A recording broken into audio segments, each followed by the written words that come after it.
I have no idea if that camera can see me. So, anyway, it's me, the world's smartest friggin' house painter. And as you may have gathered by now, I have very little patience for the left side of the political spectrum. I lived most of my life over there among those loving but compulsively wrong people.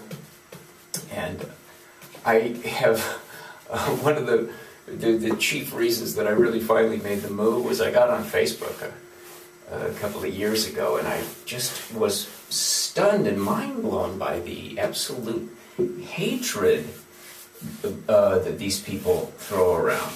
And all of those people are gone from my news feed now, so all of you people hearing this who are my current lefty friends, who still call yourselves liberals, because you just can't stand not to, you know it's not you that I'm talking about.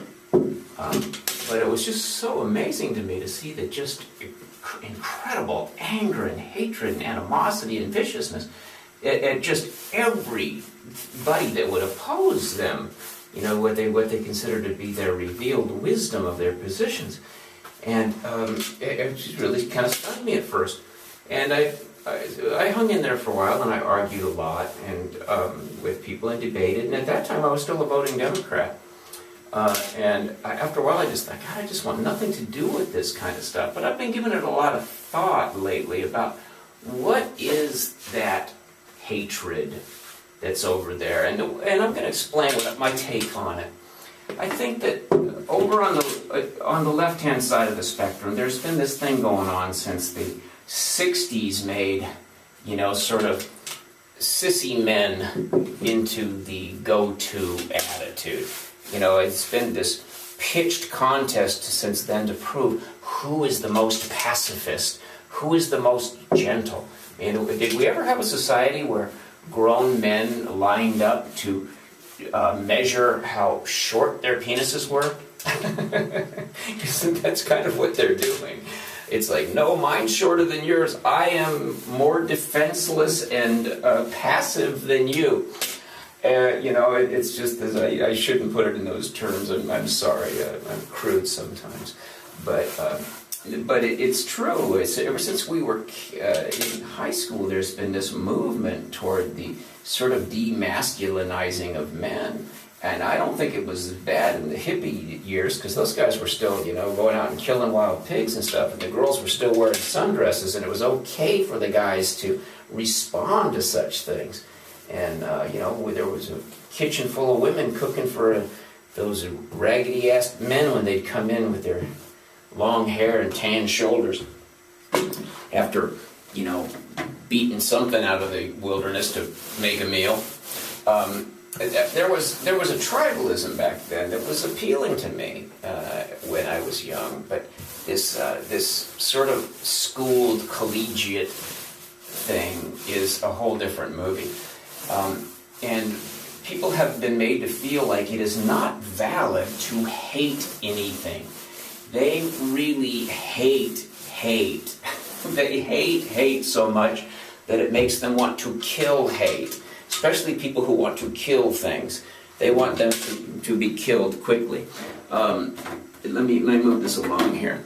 I'm painting in this bathroom, and this is going to be some kind of challenge. I've got one of these weird little, I don't know what they're called, little tripods. It's kind of a little bendy, gummy looking thing. So anyway, I'm going to go ahead and paint underneath here while I'm talking to y'all. So they're not allowed to hate all the traditional things that a person would hate. You can't go anywhere near hating another ethnic group.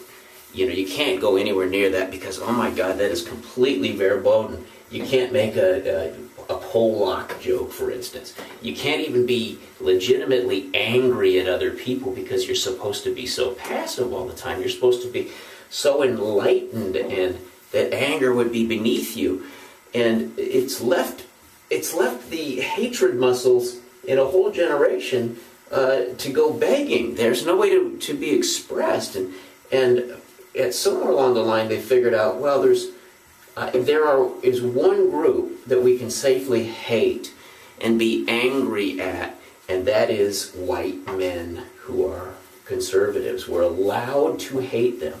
And since then, they've added on some other groups. They've allowed, they've added on black people who are conservative but they always make sure they tell you, well, this person is just a mouthpiece for white people. So therefore, okay, it's just a proxy hatred. We're not really hating a black person. We're hating a black person who's been pushed into service with these evil white people. And the same with women. I mean, the vitriolic hatred for Sarah Palin that erupted immediately when she came on the scene. I mean, my inclusive, loving brothers and sisters in the folk music community were beside themselves with hatred for this woman from the first day they saw her, because she was not a liberal, and which makes it really worse. It's like in a way, it's like the evil creature from another planet that's invaded your own body. We're supposed to be all the women, and now, oh my God, here's somebody who thinks differently than we do. So they are allowed to hate only people who they feel are hurting others. This is the key ingredient to the hatred thing. So if they can identify a victim, then they will, and then they have the right to hate the victimizer. And just as, in my earlier thing, I was talking about Palestine. It's okay to hate Israel, because Israel is oppressing the Palestinians. And it's okay. So you can do that. And Sarah Palin is, because she is not a feminist, per se. She is therefore a tool of oppression of women. And so it's okay, it's legitimate to hate her, you can do it. And it comes with such relief to them to be able to hate, that they take to it like Klansmen. They've been bottling this shit up for so long, and feeling so disallowed to be angry. They suck everything up all the time. That when they have a legitimate target, oh my God, it's like a parade. They're so happy to be able to hate somebody. I mean, they so love the gay people, because the gay people are, let's face it, gay people are theatrical. I mean, this is not a genetic thing. If you talk like this, that's not genetic. It has nothing to do with the gay gene. It's an affect. Gay people are full of affect, and God bless them. I have plenty of gay friends I like very much. But they love a good movie. They love a good musical. They love a good stage play, and they are working the left like crazy. They got them jumping around, fighting their battles. I mean, this is a victimized minority with millions with a million-person strong army, millions strong army. So I mean, the gay people are working that like crazy, and the left totally appreciates it, because they want to be allowed to hate. So they must have a victim group to advocate for, because the only legitimate reason to hate is to hate a hater. And so they form everything that way. This is Proposition Hate. It's not a group in LA and Los Angeles, not Los Angeles, but California, when the populace decided that they wanted marriage to be defined in its traditional sense. That's all it was. There was nobody chasing gay people around and punishing them. I mean, they're being left alone. I mean, for God's sake, we have West Hollywood and San Francisco, both in California. I mean, if it was so perilous here, why do people come here in order to express their gay lifestyles? They come here specifically for that reason, to express themselves openly. If they're being held back, it's not in California. So the idea that marriage would be preserved in its original condition, I mean, as the thing that marriage, the word was only invented to describe a union between a man and a woman, right? But they call it Proposition 8. Fortunately, because it was named Proposition 8, they would have had a little more trouble making Proposition 14 match that scenario. But they act as if there is no other reason to oppose them other than your hatred of them. And they know it's not true. Well, the reason they do it is because if they can convince people that you are a hater, that gives them permission to be hateful toward you. Because after all, you started it. Now, if they admit to the fact that you are not hateful, you are simply ideologically far removed from their own ideology, they don't have an excuse to act hateful toward you. So they really must portray you that way. They don't think it. They just have. They need it. They need it because every human being needs to hate something occasionally. We are tribal beasts. I talk about my tribal attitude, and it freaks my lefty friends out because they think when I talk about being a tribal guy, they think what I mean is that we're all going to get together over at my house and have a drum circle and we'll go in the sweat lodge and then we'll hug each other. They don't understand what I'm talking about is that I understand the territorial aspect of life and I understand aggression, and I'm not afraid to get involved in it once in a while. And I don't give a rat's ass who dislikes me. I don't, because I understand that you're going to be part sometimes of a different tribe than me. I'm not going to fold up about that. I don't have any weird illusions about what tribalism means. I'm reading Jared Diamond's newest book, which is called The World Before Yesterday, or The World Until Yesterday. And he's talking about all these different tribal groups. And, oh my God, they hate each other. This notion that people were living in this crazy bucolic harmony, until the evil white man came along. It's just such utter bullshit. These people, they got people that have been living close to each other and are genetically so, you can't tell them apart. They are very, very similar people in Africa and New Guinea and in the Amazon and various places. But they have groups that they've decided to hate. And it's a tradition to hate these people. And they hate them so much that if forced to be in any sort of close proximity with them, they become hysterical. They're beside themselves with anguish and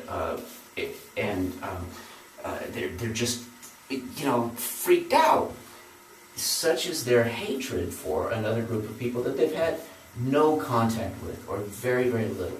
They live over in the next valley. But they have all these tales they tell about them. And it's a way that tribal people define who is us and who is them. It's a survival mechanism. And we are only, a few thousand years at most away from living in purely tribal settings. And that's not nearly enough time. We've evolved all of that out. And so even in your Stanford graduate who wants to completely reshape all the way everybody lives and make us all live in the way that they figured out we should do it back at the Bulls session with that cool professor that they had that time, or the Richard Brodigan book, or whatever it was, wherever they got their utopian ideas. I got the same ones.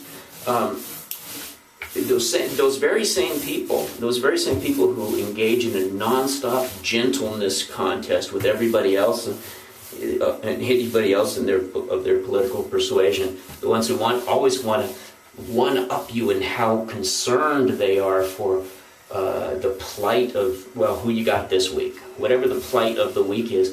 Those very same people they possess that tribal brain, that ancient tribal brain, and they will never feel entirely at peace until they vanquish somebody.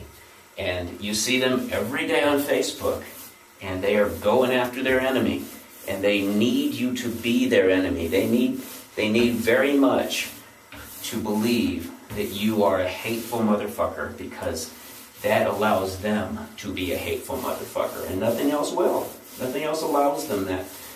So that's how we get a whole bunch of hippies acting like, basically like a lynch mob.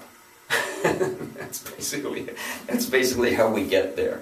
That's it. That's the. And so please, if you are a conservative, make sure that you allow those poor little liberal friends of yours, occasionally piss them off and let them go on a rampage, because they'll go home and they'll sleep the sleep of a Labrador who's just chased a frisbee for 6 hours. They will sleep like angels, because you will have granted them the right to be the hateful motherfuckers that they really are, that we all really are.